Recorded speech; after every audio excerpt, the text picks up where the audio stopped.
يعني انا هو واحد دلوقتي في الثلاثينات، بس والله والله والله انا لسه عايش في الفترة بتاعت وانا عندي 10 11 سنة.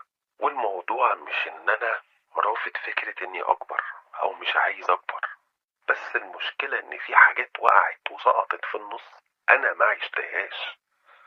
وموضوع مش فلوس، موضوع مش عارف، مع ان من بعيد لا، الطفل ده او الشخص ده لا يعني الحمد لله عايش حياته كويس، بس انا حاسس ان في حاجات انا ما عشتهاش. ايه هي؟ انا ما اعرفش ومش لاقي لها تفسير ولا وصف ولا عارف اقولها يعني.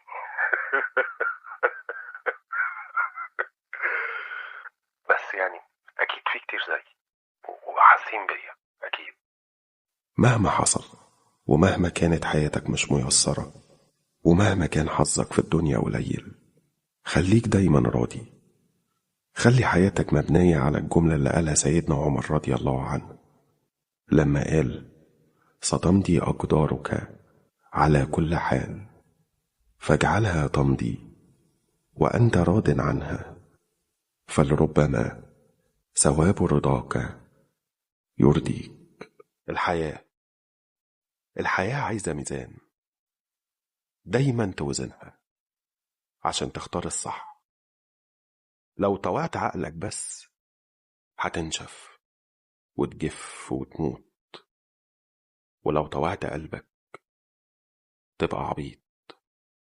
دايما توزنها، ولو اخترت غلط اعرف انك مختار غلط، وما تكبرش عشان تعرف تصلح الغلط ده.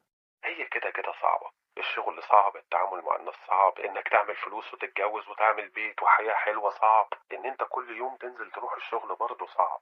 هي الحياة كده مش سهلة، ومفيش حاجة ينفع تكون سهلة. احنا مش في الجنة، فما ينفعش تبطل تعمل حاجة او تبطل تحاول لمجرد ان الحياة صعبة.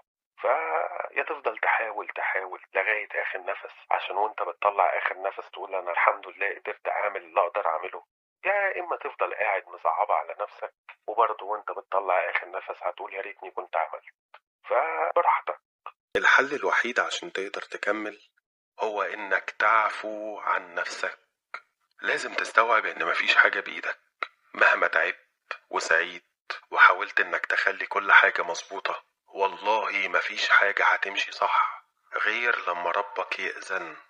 انت كل اللي مطلوب منك انك تقدم المشيئة وتعمل اللي عليك وتسيب الباقي على ربنا، بس كده. وخد بالك برضو في الكلام اللي انت بتقوله بينك وبين نفسك وانت كده قاعد لوحدك، لان هنا انت مش بتكلم نفسك، انت بتتكلم مع ربنا. فتأدب. انت كنت عايز حب، بس ربنا اختبرك بالوحدة. كنت عايز خطتك تمشي زي ما هي، بس ربنا اختبرك بالصبر. فخد بالك، لان ربنا بيختبرنا في كل حاجة احنا بنطلبها، وده مش علشان ربنا مش بيحبنا، لكن عشان يشوف انت هتعمل ايه لو الدعاء ما تحققش. هتفضل تصلي وتدعي ولا هتكبر دماغك؟ فهو في الاول وفي الاخر مهما طال الوقت اختبار، وربنا بيتباهى بيك قدام الملائكة.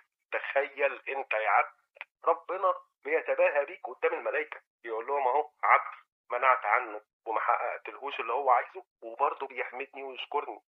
وقدام التباهي ده هيعوضك، بس انت اصبر واحتسب. انا ملحقتش اتهنى بحاجة، يعني ملحقتش.